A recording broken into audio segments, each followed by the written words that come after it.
Kod na grę otrzymałem od wydawcy PlayOn Polska i nie stanowi on gratyfikacji za ten film. Wszystkie opinie padające w tym filmie są konsekwencją godzin spędzonych na gameplayu. Callisto Protocol. Od pierwszych trailerów pobudzał wyobraźnię. Gra twórców Dead Space, która wyglądała miejscami nawet jak rip-off przygód Isaaca Clarka. Wreszcie zawitała na konsolach i PC-tach i niestety nie była to premiera roku. Gracze PC-towi dostali niezoptymalizowanego bubla, gracze Xboxowi dostali grę bez wsparcia śledzenia promieni ze spadkami płynności. Czy Callisto Protocol to nie wypał? Absolutnie nie. Pod warunkiem, że zagrasz w niego na PlayStation 5. Postscriptum. Grę ogrywałem do połowy w trybie wydajności, a od połowy w trybie jakości. Nie dziwcie się więc różnicą w płynności różnych fragmentów filmu. Cześć, ja nazywam się Krzysztof Energik-Micielski, a to recenzja gry The Callisto Protocol. Zapraszam.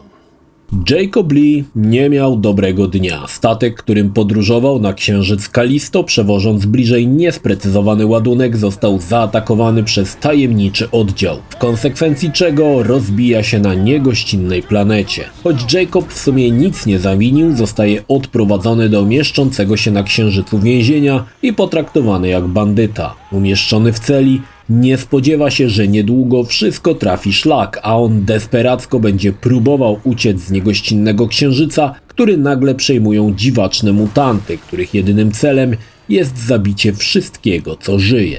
Historia, cóż, nie zachwyca. Znaczy, jest to takie hard sci-fi. W odróżnieniu od Dead Space, gdzie mieliśmy delikatny motyw mistycyzmu. Porównania do Dead Space będą nieuniknione, bo Callisto Protocol mógłby równie dobrze nazywać się Dead Space 4 i nikt by tego nie negował. Początkowy plan ucieczki z księżyca później zostaje zweryfikowany i gra stara się jakoś przenieść ciężar historii na inne tory, ale nie jest to nic wymyślnego. Największego twista możemy przewidzieć, kiedy pierwszy raz pojawia się o nim w ogóle informacja. Nie znaczy, że historia jest zła. Jest prosta jak konstrukcja bata i w sumie tyle.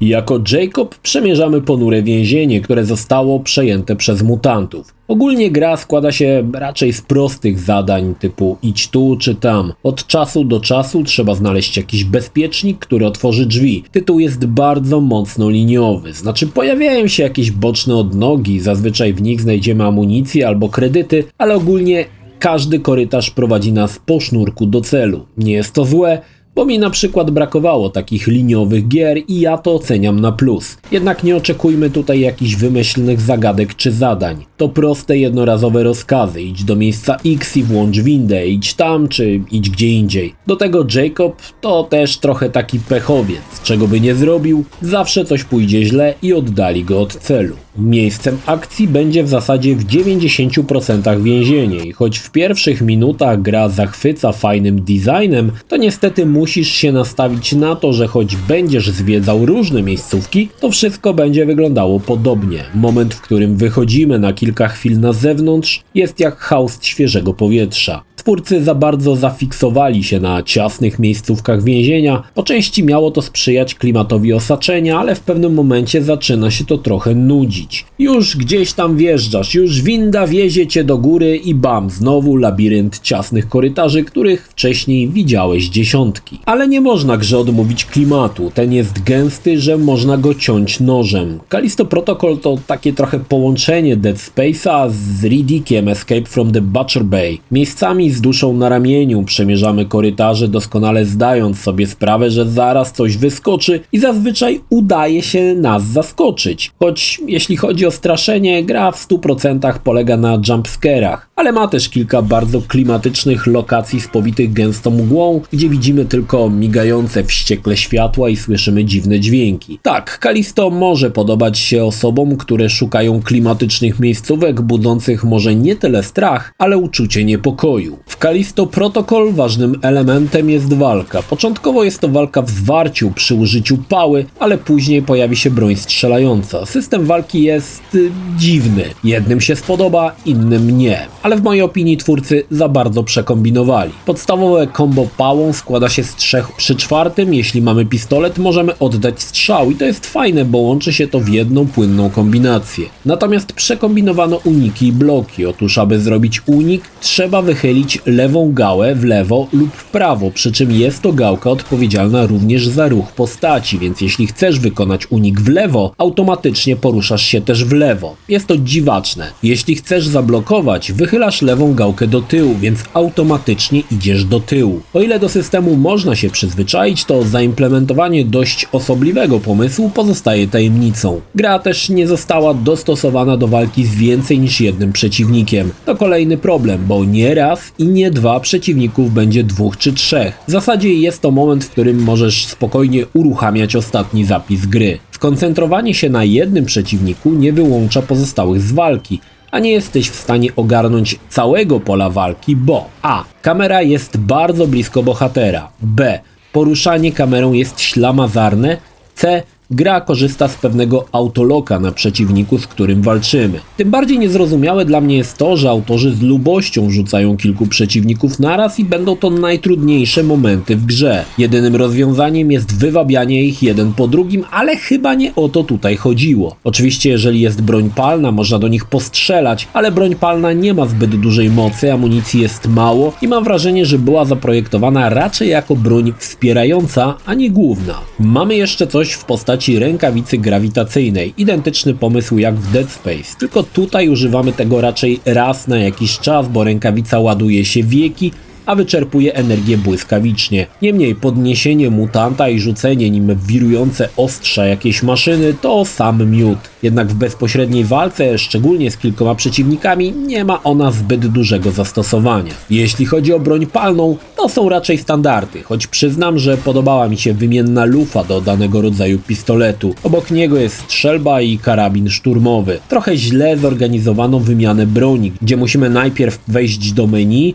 wybrać broń i zatwierdzić. Po pierwsze, nie za każdym razem to się udaje, a po drugie, w ogniu walki ciężko jeszcze dobierać broń z podrzędnego menu. Niemniej, walka bronią palną jest przyjemna i świetnie widać, jak odrywamy kawały mięsa przeciwnikom, jednak ponownie powiem, naszą główną bronią wciąż pozostaje pała. Przeciw nam stają mutanci. Ci zostali bardzo fajnie zaprojektowani. Wyskakujące głowy z kokonów są naprawdę świetne. Pojawią się też więksi przeciwnicy w formie bossów, czy przez jakiś fragment gry będziemy stosować walkę po cichu, atakując przeciwników ślepych, ale czułych na ruch. Skojarzenia z klikaczami z The Last of Us są jak najbardziej na miejscu. Później pojawią się mutanty, które dodatkowo mogą zmutować w bardziej niebezpiecznego przeciwnika, jeśli nie zniszczymy na czas wystających z nich macek. Jeśli masz flashbacki z Resident Evil 4, to też są one jak najbardziej trafne. Przeciwnicy raczej nie grzeszą inteligencją i większość po prostu prze do przodu na Jacoba, ale tutaj niebezpieczeństwem jest ich większa ilość, choć nawet walka z pojedynczym przeciwnikiem dostarcza emocji, szczególnie na początku, gdzie potrafią oni stanowić wyzwanie. Autorzy zrezygnowali z ulepszenia Jacoba, zamiast tego ulepszamy broń. To rozwiązano w bardzo ciekawy sposób. Aby ulepszyć broń, potrzebujemy kredytów, a ulepszanie przebiega w drukarkach 3D, gdzie każdy kolejny element do naszej spluwy jest dodrukowywany. W grze znajdziemy oczywiście jeszcze elementy podatne na sprzedaż, jak i schematy kolejnych broni. Jednak aby mieć dopakowaną daną broń na maksa, trzeba trochę powęszyć za elementami podatnymi na spieniężenie. A warto, bo każda broń ma alternatywny strzał. Kosztuje on krocie, jednak w intensywnej walce z wieloma przeciwnikami staje się on zbawienny i niemal niezbędny, aby przejść co trudniejsze fragmenty. Podobał mi się też poziom trudności. Gra nie jest łatwa, po części z tego dość dyskusyjnego systemu walki, ale tak czy tak łatwo nie będzie. Jednak wszystkie bolączki pomysłów deweloperów na walkę wyjdą podczas finalnego bossa, z którym męczyłem się ponad godzinę. Z różnych dość dziwnych powodów. Najczęściej z tego, że kamera nie obracała się na tyle sprawnie, jakbym chciał, ale to sami sobie odkryjecie. Gra też nie posiada interfejsu jako takiego. Widać tutaj szczególnie dużą, lekkie słowo, inspirację Dead Space'em. Zamiast znacznika na kręgosłupie mamy znacznik na karku. Uruchomienie kieszeni pokazuje nam ekran przed oczami, z którego wybieramy przedmioty. Gdyby tylko Jacob miał charakterystyczny kask, nikt by mi nie wmówił, że to nie jest Dead Space 4. Jeśli chodzi o oprawę, mamy tutaj najwyższy poziom. Myślę o poziomie graficznym tegorocznego God of of War Ragnarok to jest naprawdę najwyższa światowa klasa. Wykonanie postaci, użycie subtelnego śledzenia promieni, wszystko wygląda niemal fotorealistycznie. Gra oferuje dwa tryby, wydajności i jakości. I powiem tak, przeszedłem grę pół na pół i ogólnie polecałbym granie od razu w trybie jakości, bo tylko na nim jest śledzenie promieni i gra wygląda o wiele lepiej. W Callisto granie na jakości ma sens, bo gra nie jest aż tak dynamiczna. Jednakże jeśli chcecie spróbować obu trybów, zacznijcie znowu od jakości. W odwrotnym kierunku ciężko się potem przyzwyczaić do tych 30 FPS-ów. Niemniej jakość wykonania postaci, lokacji zasługuje na 5 z plusem i gra nie ustępuje innym PlayStationowym wymiataczom nawet o krok. Doskonała robota. Pochwalić muszę też spolszczenie, bo choć ścieżki dialogowej polskiej nie ma, to wszystkie dialogi, jak i napisy w grze i na teksturach w lokacjach zostały podmienione na polski język. Dawno nie widziałem takich motywów, ale cieszy to bardzo, że nawet na ścianach widzimy nasze słowiańskie ludzkie napisy.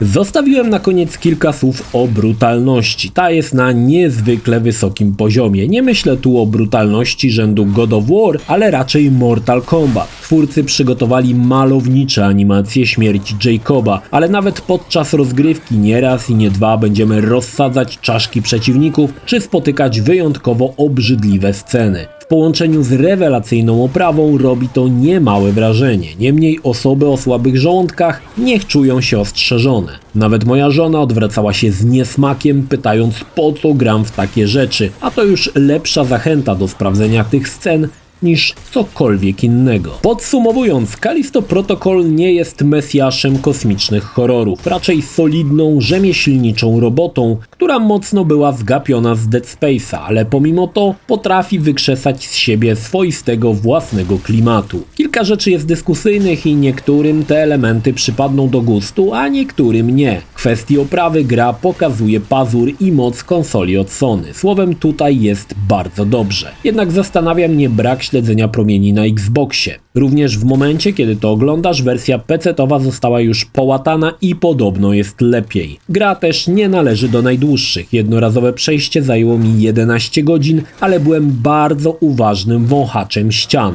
Po ukończeniu, które jest w pewien sposób otwarte, nie widziałem już sensu, aby grać ponownie, chyba że dla zdobycia trofeów. Jeśli poznałeś wszystko, co gra oferuje i gdzie czają się niespodzianki, drugi raz może nie być już tak efektowny, a miejscami mocno nużący. Tak czy tak, Striking Distance Studios zrobiło dobry tytuł, który pewnie dopiero w drugiej części zostanie wyszlifowany na błysk. Tutaj jest jednak jeszcze trochę rzeczy do poprawienia. Niemniej dziś kosmiczne horrory nie są zbyt popularne i w oczekiwaniu na remake Dead Space'a jest to doskonały tytuł, który ten czas nam uprzyjemni. Jeśli film Ci się podobał, zachęcam do subskrypcji lub wsparcia mojego kanału na portalu patronite.pl. Film o podobnej tematyce znajdziesz tutaj, natomiast z drugiej strony znajdziesz film wygenerowany przez platformę YouTube'a.